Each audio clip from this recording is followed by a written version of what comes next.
Salut les petits amis, la fougne est de retour. Alors on est toujours à Saiki, voilà, dans la préfecture de Ōita. Et là je me trouve sur les hauteurs de la ville. Il y a des ruines d'un ancien château, une ancienne forteresse sur les hauteurs. C'est vraiment très sympa, très joli.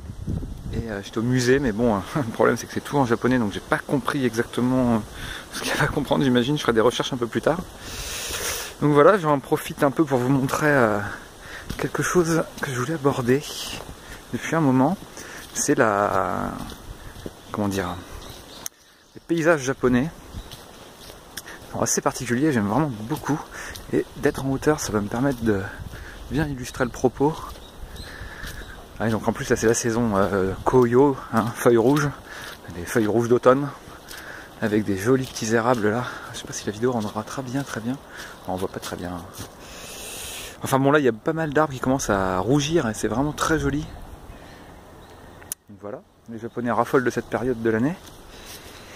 Et donc voilà, alors le Japon, ce que j'expliquais la dernière fois un petit peu en parlant d'agriculture, c'est que c'est très raide. C'est pas très haut, mais c'est très raide. C'est géologiquement parlant, c'est assez récent.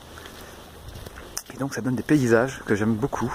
Enfin, en tout cas, moi j'ai vu que Kyushu, alors je peux parler que de Kyushu. Voilà, on va mieux voir d'ici. Alors voilà, dès que c'est plat, bon ben voilà, ça c'est le Japon, moi. Dès que c'est plat, dans les vallées, en bord de mer, eh ben c'est couvert de villes, d'habitations, de champs. Et tout de suite, voilà, il y a des petites collines très raides partout, quoi.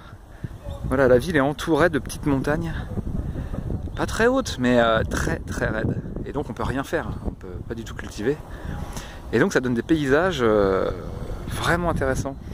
Et on se sent un peu écrasé par la végétation. Comme c'est très raide, on a l'impression que les forêts sont très hautes. En fait c'est juste une illusion optique, mais vraiment on se sent un peu tout petit quoi, face à la nature. Au Japon, et ça c'est fait, c'est dû au fait que les pentes sont très raides. Je sais pas si on se rendra très bien compte, voilà. Donc voilà, ça c'est vraiment le paysage typique de Kyushu, hein, de ce que j'en ai vu en tout cas. Voilà, en hauteur on se rendra mieux compte je pense. Donc voilà, c'est l'océan Pacifique en face. Hein. Et voilà, plein de petites îles et tout, et c'est vraiment très très joli, quoi. Et donc là, on est sur les hauteurs de Saiki, sur les ruines de l'ancienne citadelle. Bon mes petits amis, on va essayer d'aller à Ōita aujourd'hui, ou peut-être un petit peu avant, peut-être Usuki, je ne sais pas encore. On verra en fonction de l'autostop et de comment ça fonctionne. Voilà mes petits amis, je vous dis à bientôt pour une nouvelle vidéo.